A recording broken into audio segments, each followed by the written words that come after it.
നമസ്കാരം.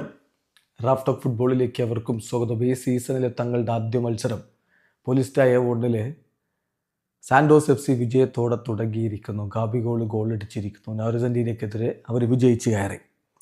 കളിക്ക് ശേഷം യുവാൻ പാബ്ലോ വൊയ്വോഡയോട്, അതായത് അവരുടെ കോച്ചിനോട്, നെയ്മർ ജൂനിയർ എന്ന് കളിക്കാനിറങ്ങും, നെയ്മറുടെ നിലവിലെ സ്ഥിതി എന്താണ് എന്നതിനെക്കുറിച്ച് ചോദ്യം വന്നു.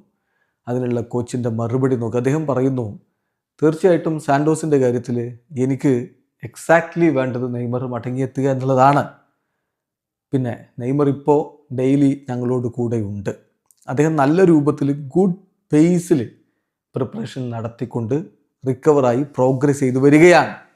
അദ്ദേഹം ഫുള്ളി റെഡി ആയാൽ അദ്ദേഹം തന്നെ ആയിരിക്കും ആദ്യം കൈ ഉയർത്തി കോച്ച്, ഈ മത്സരത്തിൽ എനിക്ക് സബ്സ്റ്റിറ്റ്യൂട്ടായിട്ട് ബെഞ്ചിലിരിക്കാൻ പറ്റും എന്ന് പറയുക, ഞാൻ റെഡിയാണ് എന്ന് പറയുക നെയ്മർ തന്നെയായിരിക്കും. അതെപ്പോൾ നമ്മൾ കാണുന്നുവോ, എപ്പോഴാണ് അപ്രോപ്രിയേറ്റ് ആയിട്ട് തോന്നുന്നത്, അദ്ദേഹത്തെ നമ്മൾ കളിക്കളത്തിലേക്ക് ഇറക്കും എന്നാണ് ഇപ്പോൾ കോച്ച് വൊയ്വോഡ പറയുന്നത്. ചുരുക്കത്തിൽ കൃത്യമായൊരു ഡേറ്റ് ഫിക്സ് ചെയ്തിട്ടില്ല. പക്ഷേ നെയ്മർ ജൂനിയർ മികച്ച രൂപത്തിൽ ട്രെയിനിങ് നടത്തി പുരോഗതി പ്രാപിക്കുന്നുണ്ട്, നല്ല രൂപത്തിൽ റിക്കവറായി വരുന്നുണ്ട് എന്നുള്ളതാണ് വൊയ്വോഡ പറയുന്നത്. ഒപ്പം തന്നെ അദ്ദേഹം പറയുന്നുണ്ട്, നെയ്മർ ഇപ്പം എക്സസൈസുകൾ നല്ല രൂപത്തിൽ ചെയ്ത് വരുന്നുണ്ട്, നോർമൽ വേയിൽ തന്നെ അദ്ദേഹം ട്രെയിനിങ് നടത്തുന്നുണ്ട്. പക്ഷേ വളരെയധികം അദ്ദേഹം ഹാർഡ് വർക്ക് ചെയ്യുന്നുണ്ടെന്നുള്ളതാണ് യാഥാർത്ഥ്യം. അല്ലാതെ വിയർപ്പിൽ കുളിച്ചൊക്കെ നമുക്ക് അദ്ദേഹത്തെ കാണാൻ പറ്റും. അതിനർത്ഥം അദ്ദേഹം എക്സ്ട്രാ എഫേർട്ട് ഇടുന്നുണ്ട്.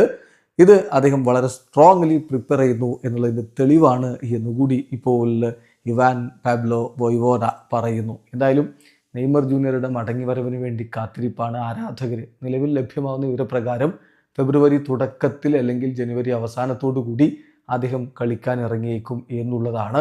മാർച്ച് മാസത്തിലെ ബ്രസീലിൻ്റെ കോളപ്പാണ് നെയ്മറുടെ മനസ്സിലെ ഏറ്റവും പ്രധാനപ്പെട്ട ലക്ഷ്യം നിലവിലുള്ളത്. വീഡിയോ അവസാനിക്കുന്നു. ഫുട്ബോൾ ലോകത്തെ കൂടുതൽ വിശേഷങ്ങളുമായി റാഫ് ടോക്സ് വീണ്ടും എത്താം.